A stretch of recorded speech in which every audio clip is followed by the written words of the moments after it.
மூதுரை அது இதில் போற்றுபவர் போற்றட்டும், துழுதிவாரி துற்றுபவர் தூற்றட்டும். கிருஷ்ணனும் சொல்லியிருக்கேன். மகாபாரதத்தில் கிருஷ்ணனும் சொல்லியிருக்கேன்.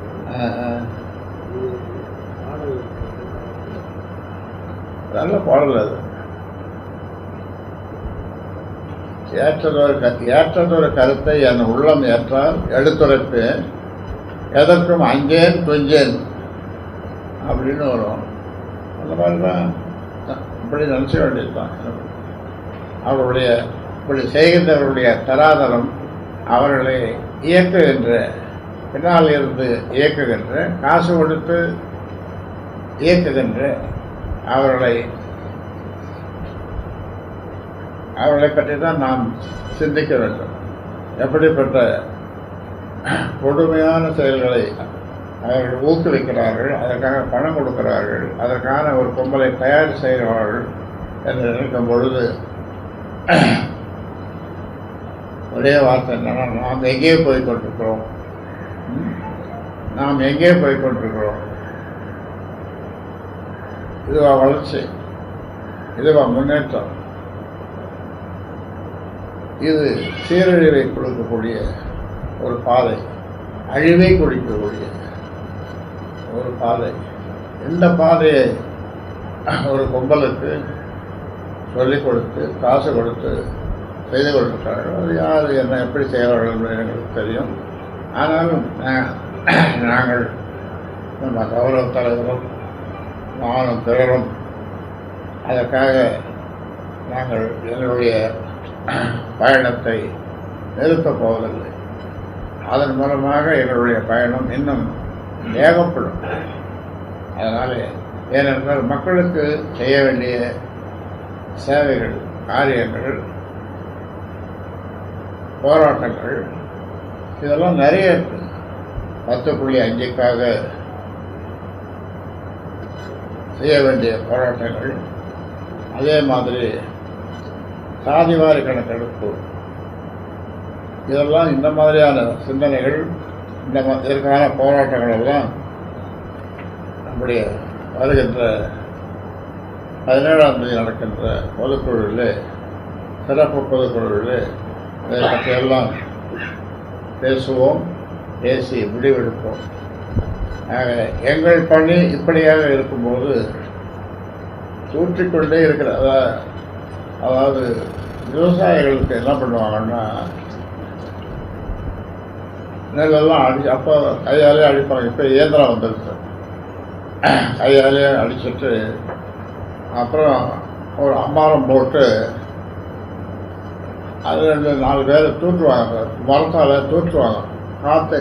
காற்று அடிக்கணும். காற்று அடிக்கும்போது, அடிக்கலன்னா நிறுத்திடுவாங்க. காற்று அடிக்கும்போது தூற்றுவாங்க.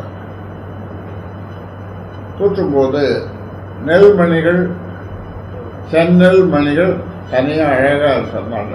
இந்தாண்ட பார்த்தா பதர், அந்த பதர் ஒரு பக்கம் ஒதுங்கிடும்.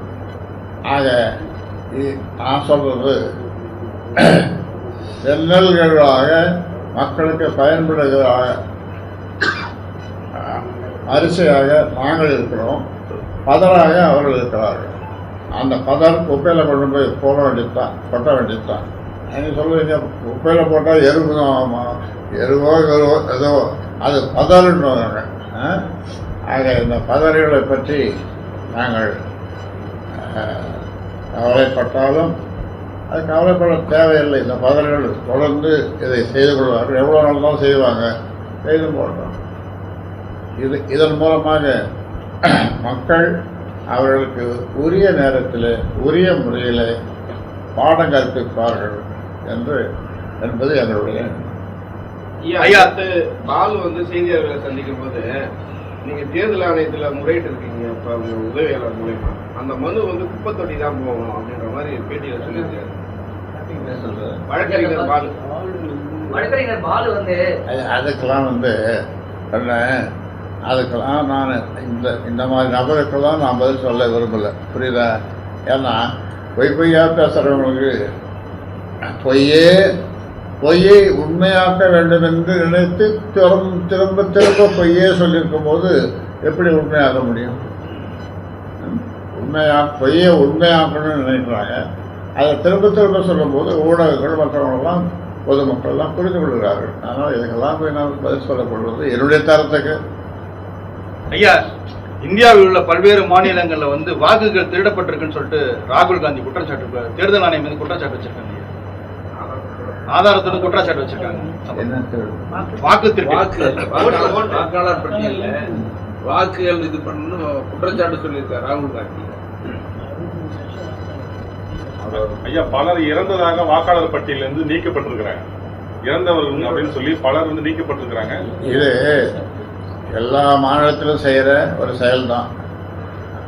அதுக்கு பல வருடங்களுக்கு முன்னால் இங்கேயும் நாங்கள் கூச்சல் போட்டோம்னா இப்படி செய்தாங்கன்ட்டு எங்ககிட்ட வந்து சொல்லுவாங்க. நாங்களும் கூச்சல் போடுவோம். எங்கள் கட்சியிலையும் அது மாதிரி நடந்ததுன்னா எங்களுடைய கட்சியினுடைய வாக்காளர்கள் பல பேர் நீக்கப்பட்டிருந்தார்கள். அதுக்கப்புறம் அந்த காலத்தில் இப்போ அது கொஞ்சம் குறைஞ்சிருக்கு.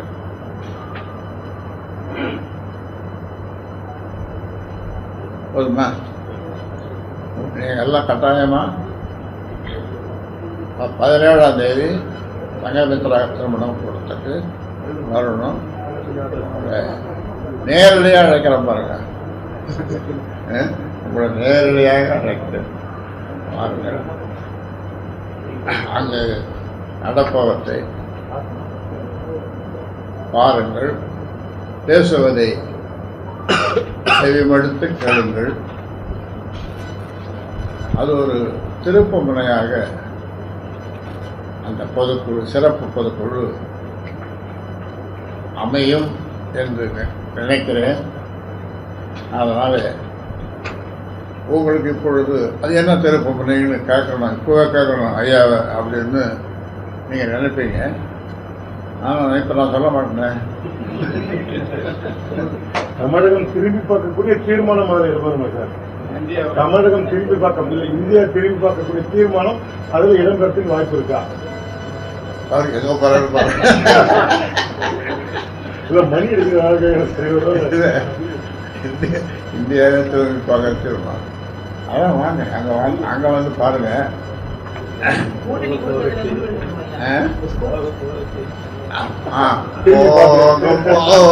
தெரியும், அந்த பாட்டை பாடிட்டேன். சென்னைக்கு போகும்போது இந்த பத்திரிகையாளர் மீடியா பீப்புள் வந்து எங்கே போனாலும் இதை தேர்த்துனாங்க. நானும் முடிஞ்ச வரைக்கும் அவங்களுக்கு பதில் சொன்னேன். அவன் ரொம்ப கழிவுதான் கேட்குறான்ட்டு தண்ணி, அப்புறம் கோக்கு, இதெல்லாம் என் பேரன் அதெல்லாம் வாங்கி கொடுப்போம். தாத்தா வேறமாக காத்துருக்காங்க, வாங்கி கொடுப்போம். கொடுறா, இதெல்லாம் என்ன கேட்டுங்கிறாரு. 3-4 மணி நேரம் 5 மணி நேரம் என்னுடைய சின்ன மக வீட்டில் இருக்கான்னு வச்சுங்க. அங்கே அப்படியே வெளியில் காத்து கிடப்பான், பாவமாக இருக்கும்.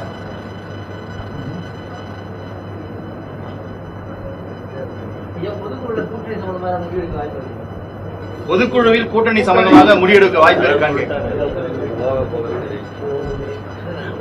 அதான் நீங்கள் அங்கே வந்து பார்க்க போகிறீங்களா? இப்போவே நான் எடுத்துட்டாக்கா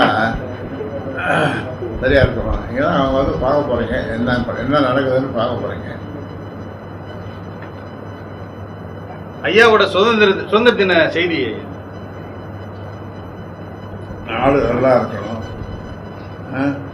நல்ல அரசு அமையணும், நாடு நல்லா இருக்கணும், நாட்டில் உள்ள மக்களெல்லாம் மகிழ்ச்சியோடு இருக்கணும், இந்த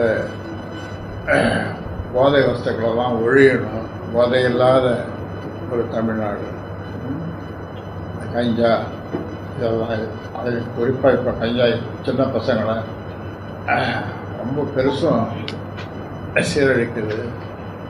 பெற்றோர்களால் கட்டுப்படுத்த முடியல. ஒரு பையன் கஞ்சா அடிக்காதுனால அவன் 10 பேருக்கு அவன் சொல்லி கொடுக்கலாம், இதை போட்டு பாலனால அப்படின்னு சொல்லி இப்படி பல குடும்பங்கள் சீரழித்து. இன்னைக்கு கூட சொன்னால் 100 நாளே சொல்லியிருக்கேன். எனக்கு மிக வேண்டிய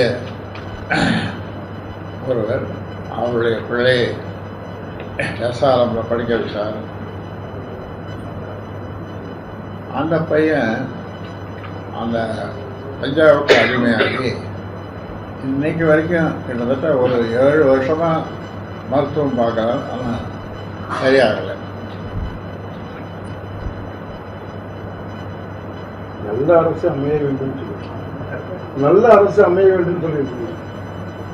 சுதந்திர தின வாழ்த்துக்கள்ல நல்ல அரசு அமைய வேண்டும் சொல்லியிருக்கீங்க. அப்போ இந்த கெட்ட அரசு அப்ப இப்ப இருக்கிற அந்த அரசு நல்ல அரசு இல்லைன்னு சொல்றீங்க.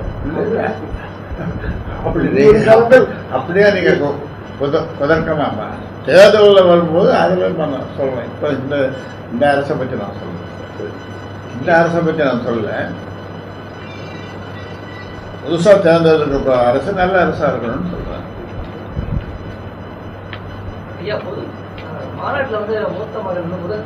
நான் இப்ப நடக்கிற அரசை பற்றி நான் எதுவுமே சொல்லல. புரியுதா?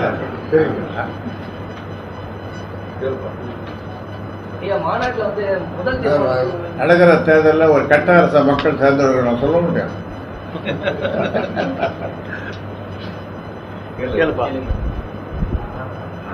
போதும் நினைக்கிறேன்.